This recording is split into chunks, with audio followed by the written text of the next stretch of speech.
on a voice note to array any tax changes, including $500 individual rebates and tax credits.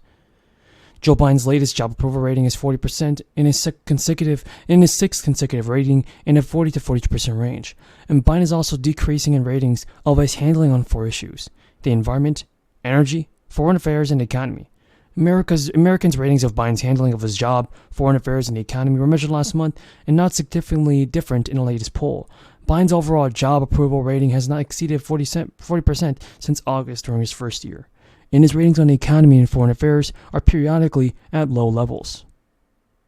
And it's the first time that the Gallup poll has gauged opinions on Biden's handling of the environment and energy policy.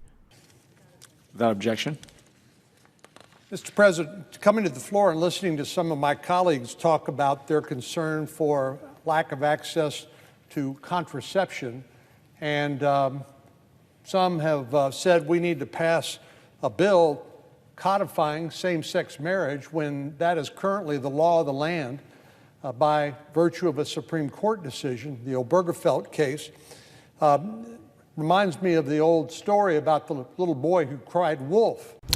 Now guys, Democrats and Republicans are now debating on whether a fourth stimulus check is even necessary. Top GOP lawmakers have proposed a fourth round of relief payments. However, this would only be a one-time check, instead of recurring monthly deposits. Democrats are trying to move forward with the budget reconciliation without Manchin's support.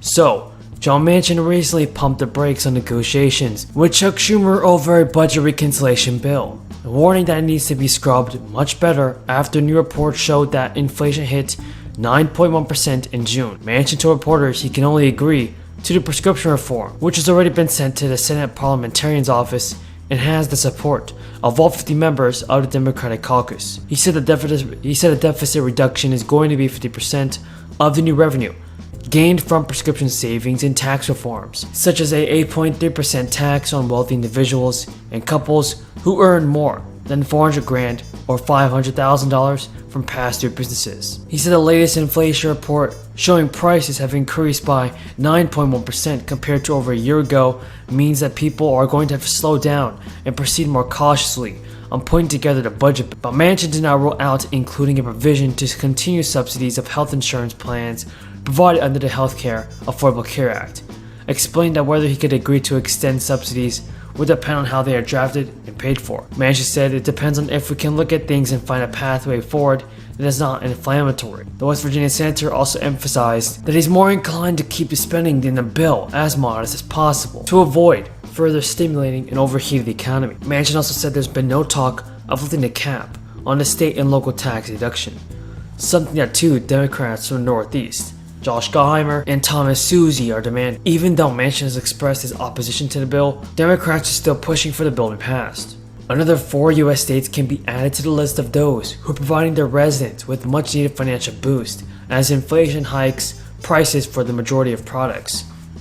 As for Chicago, those who qualify for universal basic income payments received their first check earlier this week, as Mayor Lightfoot announced that the checks were sent out to more than 3,500 households. Feeling the effects of rising costs. As these costs continue to put pressure on the pockets of America's working families, House Democrats are working tirelessly to provide relief. When gas prices soared earlier this year, House Democrats took action to fight price gouging at the pump.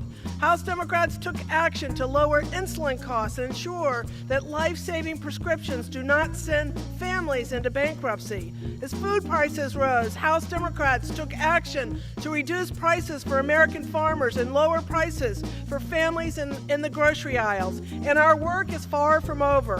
We understand that prices are too high and Americans are struggling to make ends meet.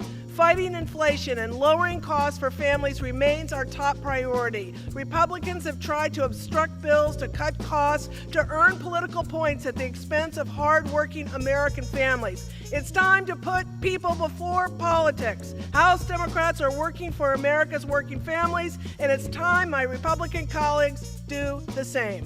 Thank you, Madam Speaker, and I can yield back. For what purpose does the gentleman from Pennsylvania seek recognition? Madam Speaker, request unanimous consent to address the House for 1 minute and to revise and extend my remarks. Thank you very much, Madam Speaker. I rise today to recognize the 10-year anniversary of the horrific attack at the Oak Creek Sikh Gurdwara on August 5th, 2012. I rise to honor the memory of those we lost in that attack. On August 5th, 2012, a shooting took place at the Sikh Temple of Wisconsin, killing several worshipers.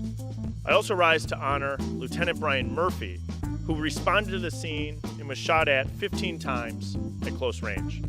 The senseless act of violence should have never occurred, and in particular, in a house of worship. Nonetheless, the Oak Creek community came together. The Sikh community responded with compassion and stayed true to the Sikh principle of Chardi Kala, responding to relentless optimism. Translating to relentless optimism. I joined the Oak Creek community to remember and honor the victims of this tragedy. Madam Speaker, every day I am home in Wisconsin, I hear about the impact of rising prices and the impact that they're having on families' budgets. Wisconsin's families and seniors have continued to share their concerns with me about rising costs. A 79-year-old woman in Janesville, Wisconsin told me, Brian, I am less and more careful about what I buy in the grocery store because I'm on a fixed income. A woman in Oak Creek said, Brian, I'm on a fixed income, and with the increased costs of medication, groceries, and gas, it's difficult to stretch money until next month's payments. A 68-year-old woman from Kenosha, Wisconsin said, Brian, I'm delaying my retirement. Food costs and energy costs are out of control. Madam Speaker, we need to change course. It's time we unleash American energy, get spending under control, and address the issues American families are facing every day. Madam Speaker, illicit fentanyl is devastating our communities. In Racine County, last year, 68 people died from an illicit fentanyl overdose. In Kenosha County, 48 people died of an illicit fentanyl overdose death. Illicit fentanyl is the leading cause of deaths for individuals aged 18 to 45. We must keep working to keep these drugs off our streets. I'm pleased to announce two of my amendments passed the House last week. The first amendment will support funding to combat fentanyl from entering the country and strengthening border security. The second amendment will support funding for high-intensity drug trafficking areas. This will be used to combat the increase in overdose deaths from fentanyl and related substances. These amendments are an important step in keeping these dangerous substances off our streets. In order to stop the illicit fentanyl flow, we need to secure the border, fund law enforcement, and make fentanyl-related substances a permanent Schedule I drug. I encourage Congress to take the steps necessary to